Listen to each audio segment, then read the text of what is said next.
పురుకొచ్చి అవసరం లేని ముచ్చట చెప్పి మీరు ఈరోజు అసలు విషయం చెప్పాల్సిన అవసరం ఉంది. మీ చెల్లి కవిత రాసినటువంటి లేఖ లీకు కావడము మీ పార్టీ వీక్ అయినట్టుగా క్లియర్గా కనపడుతుంది. ఒక పక్క చెల్లి, ఇంకో పక్క బావ, ఇద్దరు కూడా మేము మొదటి నుంచి ఉన్నాం పార్టీలా, ఇవాళ నీకు పట్టాభిషేకం చేస్తుర్రు అన్న ఆందోళన వాళ్ళలో క్లియర్గా కనపడుతుంది. ఈ మధ్యనే నువ్వు పోయి మీ బావగారితో మంతనాలు చేసినావు. ఇకపోతే మీ చెల్లి రాసినటువంటి లేఖలో ఏదైతే లీక్ అయింది అంటున్నారో ఇప్పుడు అన్ని మీడియాలో, ముఖ్య అంశాలు కొన్ని మీరు సమాధానం చెప్పాల్సిన అవసరం ఉంది. అంత పెద్ద బహిరంగ సభ పెట్టి ఏకపాత్రాభినయం వహించినటువంటి మీ తండ్రి గారు మాట్లాడింది ఏం లేదు, ప్రజలు అర్థం చేసుకోవాల్సింది ఏం లేదు అనేది ఆమె తేటతెల్లం చేసింది. ప్రజా సమస్యల గురించి, బీసీ కులగణన నుంచి బీజేపీ పార్టీని ఎండగడుతూ ఒక్క నిమిషం కూడా మాట్లాడని పరిస్థితి. మీ చెల్లిని తీసుకుపోయి జైలు పాలు చేసినటువంటి బీజేపీ పార్టీ గురించి ఒక్క నిమిషం మాట్లాడేదని ఆమె ఆవేదనలో కనపడుతూనే ఉంది.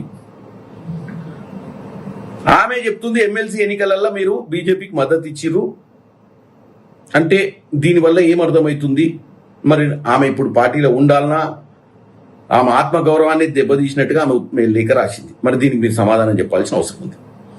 మీరు పొద్దున్న లేస్తే మందిని దూషిస్తారు కదా, ఇప్పుడు మీరు ముఖ్యంగా మీ పార్టీలో ఉన్నటువంటి అంతర్గత సమస్యలు, ముఖ్యంగా ఈరోజు కవిత గారు రాసినటువంటి లేఖలో పాత వారికి ఇంపార్టెన్స్ లేదు అని ఆమె ఆవేదన, రానున్న రోజులలో బీఆర్ఎస్ పార్టీ ఏదైతే భారతీయ రాష్ట్రీయ పార్టీ అని పెట్టుకుర్రో ఉన్న టీఆర్ఎస్ పార్టీ తెలంగాణ ఆత్మగౌరవాన్ని తీసేసి, మరి ఆమె చెప్పేది ఏంటంటే ఆ రోజు టీఆర్ఎస్ లో ఫౌండేషన్ లో ఉన్నటువంటి మెంబర్లను ఎవ్వరిని కూడా మీరు సభలో మాట్లాడనీయకపోవడం, అంటే ఆమె ఒక్కటి రాసినట్టుగా లేదు, అందరు మాట్లాడుకుంటున్నట్టుగానే ఉంది.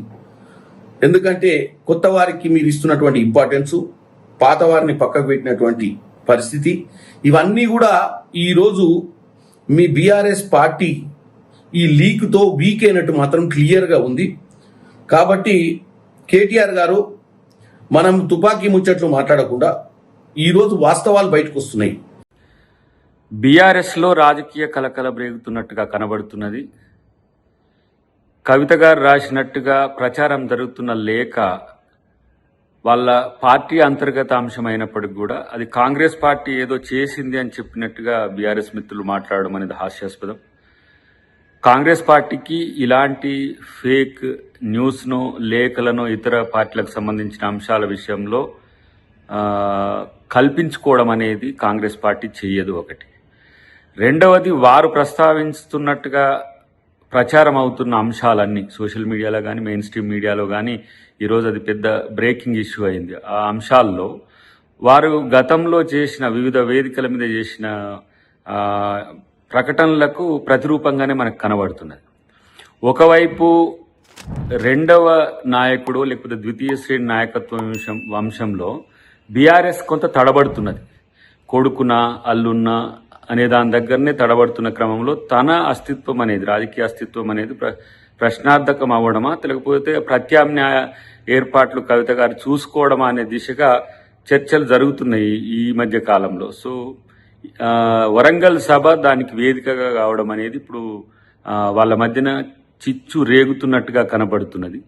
కాబట్టి దాన్ని కాంగ్రెస్ పార్టీ ఏదో ప్రచారం చేస్తున్నది, లేకపోతే కాంగ్రెస్ పార్టీ దాన్ని లీక్ చేసిందని చెప్పడం అనేది మాత్రం ఒక ఇంత ఆశ్చర్యాన్ని కల్పిస్తున్నది. ఈరోజు మీడియా ముఖంగా కవిత గారు రాసినటువంటి లేఖ తన తండ్రికి ఏదైతే ఉందో తన లోపల ఉంటున్నటువంటి బాధని చాలా స్పష్టంగా తెలియజేయడం జరిగింది. ఇదే అంశాన్ని నేను ఈ నెల 14వ తారీఖు గాంధీభవన్ నుంచి నా యొక్క ప్రెస్ మీట్లో కూడా చెప్పడం జరిగింది. కల్వకుంట్ల కుటుంబంలో ఈరోజు చీలికలు వచ్చినాయి, ఎవరి ఉనికి కోసం వాళ్ళే కొట్లాడుకోవడం జరుగుతూ ఉంది. ఈరోజు కేటీఆర్ తన యొక్క ఆధిపత్యం కోసం, లేకపోతే హరీష్ రావు గారు తన యొక్క ఉనికిని కాపాడుకోవడం కోసం, లేకపోతే కవిత గారు తన యొక్క ఆత్మ గౌరవం కోసం కొట్లాడుతున్నటువంటి తీరు చూస్తే భవిష్యత్ కాలంలో బీఆర్ఎస్ పార్టీ అనేటటువంటిది ఎట్టి పరిస్థితుల్లో కలిసి ఉండేటటువంటి పరిస్థితి కనిపిస్తలేదు. ఎందుకంటున్నామనంటే కవిత గారు తన యొక్క లేఖలో కూడా నేను ఆయన చెప్పినట్టుగా వారి పార్టీ యొక్క నెగిటివ్ అంశాలని తన తండ్రి సభ పెడితే ఆయన మాట్లాడకంటే ముంగట 2001 నుంచి పార్టీని అంటిపెట్టుకొని ఉంటున్నటువంటి నేతలకి మాట్లాడేటటువంటి అవకాశం ఇవ్వకపోవడం దగ్గర నుంచి 42% బీసీలకు సంబంధించినటువంటి రిజర్వేషన్ అంశమైనా, ఎస్సీ సబ్ కేటగిరేషన్కి సంబంధించినటువంటి అంశాలైనా, ఇతరత్ర ముఖ్య అంశాలపైన బీఆర్ఎస్ పార్టీ స్పందించకపోవడం అనేటటువంటిది ఆ పార్టీని వెనకాలేస్తున్నటువంటి పరిస్థితి.